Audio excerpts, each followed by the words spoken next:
Hello दोस्तों, मैं हूं आपका दोस्त एडवोकेट शिवेंद्र प्रताप सिंह। आज हम बात करेंगे कि दहेज के मुकदमे में अर्थात 498A 323 504 506 406 आईपीसी व 3/4 डीवी एक्ट। तो इस मुकदमे में मैं बात करूंगा कि कोई भी व्यक्ति के खिलाफ, किसी भी व्यक्ति के खिलाफ अगर 498A का मुकदमा अर्थात दहेज का मुकदमा लगा दिया गया हो पत्नी द्वारा, तो उसमें किन किन स्थितियों में और कैसे कैसे बचाव किया जा सकता है।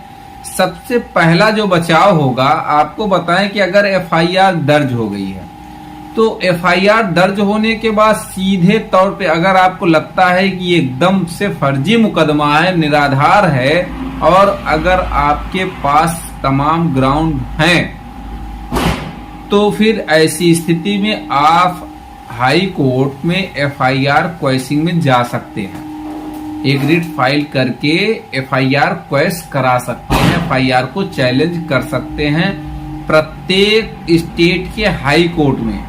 कहने का ये मतलब, अगर उत्तर प्रदेश की बात करी जाए तो इलाहाबाद हाई कोर्ट में आप एफआईआर क्वेशिंग में जा सकते हैं। चलिए, दूसरी एक इम्पोर्टेंट बात मैं आपको बता दूं कि एक बात ध्यान रखिए कि एफआईआर क्वेशिंग में ज्यादातर कोशिश ये करनी चाहिए कि पुख्ता सबूत होने चाहिए आपके पास और ऐसे ग्राउंड होने चाहिए जिससे कि एफआईआर क्वेश हो ही जाए।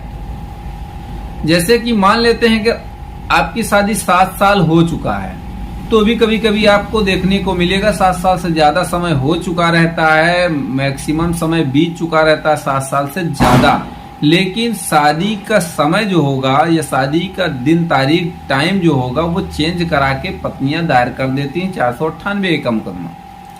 तो अगर इसका भी कोई एविडेंस है आपको तो जरूर, भाई 498 दहेज का मुकदमा बनता ही नहीं है भाई 7 साल के बाद। चलिए, तीसरी बात आपको बताएं कि भाई ठीक है, चार्जशीट भी चली गई, दहेज का मुकदमा आप पे लिख गया, एफआईआर रजिस्टर हो गई, चार्जशीट चली गई और चार्जशीट में किसी भी नाम को नहीं काटा गया, न किसी भी धारा को कैंसिल किया गया। जैसे 377 लग गया लेकिन मेडिकल नहीं कराया गया, फिर भी 377 जो है वो चार्जशीट में मेंशन कर दिया गया। एक गलती। दूसरी गलती ये कि भाई रिश्तेदार नातेदारों का भी नाम इंक्लूड कर दिया गया, परिवार के सभी सदस्यों का नाम इंक्लूड कर दिया गया उस एफआईआर में।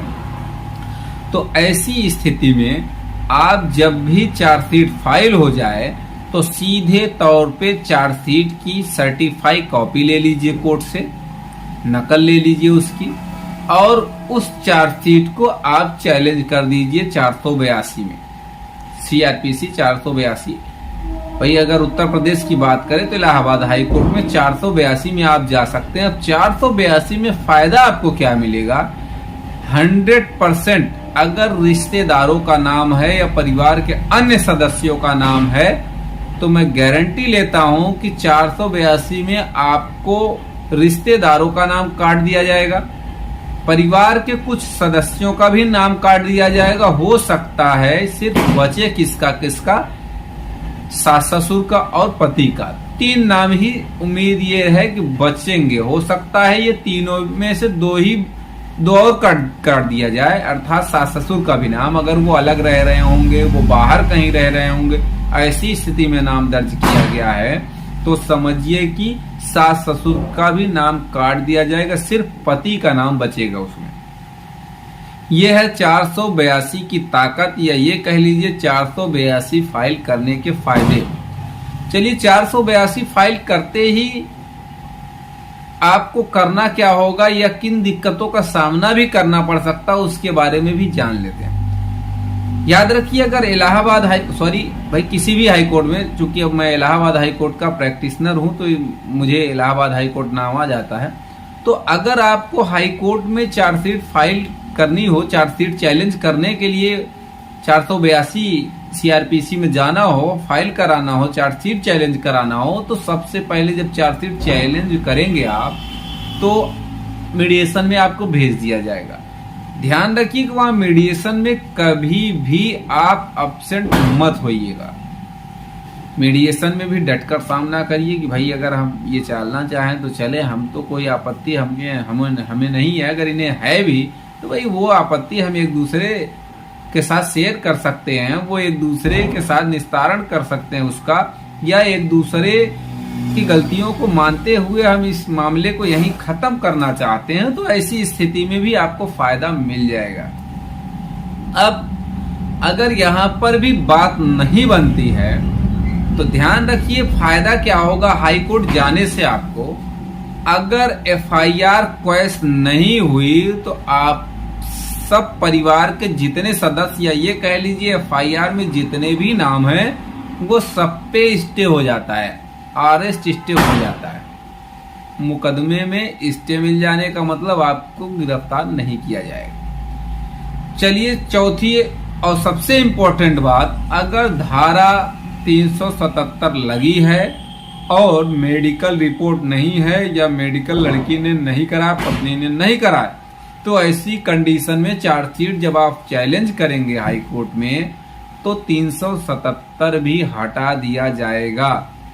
इसका भी एक फायदा आपको मिल जाएगा। अब एक बात और, कभी भी आप 498 जैसी धारा में एंटीसेपेट्रिक मत फाइल करिएगा, रेगुलर बेल कराइए। आपको मैं बता दूं कि रेगुलर बेल आपकी लोअर कोर्ट से ही हो जाएगी, एक सदस्य की। कैसे होगी, किन ग्राउंड्स पे होगी और कब होगी, किस तरह से होगी, ये सब डिटेल हमने ऑलरेडी अपने अलग अलग वीडियोस में दे रखा है।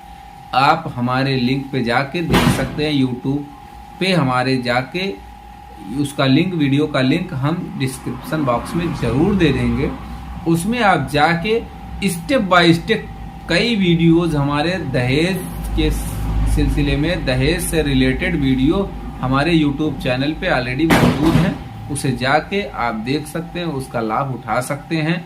उम्मीद करता हूं, आशा करता हूं आज की जानकारी आपको पसंद आई होगी। अगर जानकारी पसंद आए तो वीडियो को लाइक करिए, शेयर करिए। यूट्यूब चैनल SP 72 कानून प्रयागराज को जरूर